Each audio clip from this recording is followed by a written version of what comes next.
Ertalabki uxotni qilib, sizlar bilan BTS konserti haqida gaplashamiz. To'g'risi, meni omadim bormi, yo'qmi bilmadim. 2026-yilda men Koreyadaman va Koreyada bo'lib o'tadigan BTS konsertiga meni borish imkoniyatim bor. Albatta, biletlarni ola olsam. Sababi BTS konsertiga bilet olish juda ham qiyin.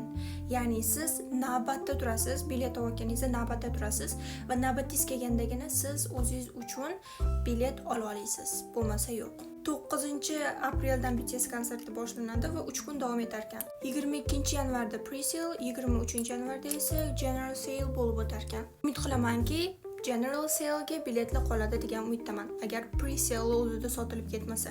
Agar sizda Army membershipingiz bo'lsa, siz pre-sale'da bilet sotsangiz bo'ladi. Agar Army membershipingiz bo'lmasa, general sale'dan bilet olishingizga to'g'ri keladi. Nominatsiyaning serum esingizdanmi? Juda ham zo'r yuzimdagi ugrilarni ketkazishga yordam bergan.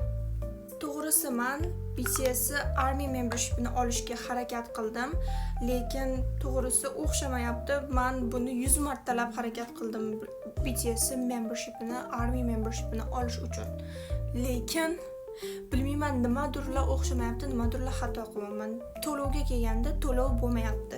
Koreyada bo'lib o'tadigan BTS konserti unchalik qimmat emas. Men o'ylaganda $1000, $2000, VIP joylari $5000 bo'ladi deb o'ylagandim, yo'q.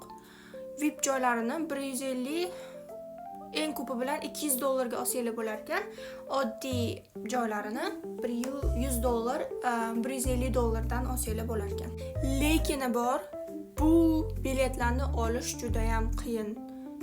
Juda qiyin. Internet tezligingiz kuchli bo'lishi kerak.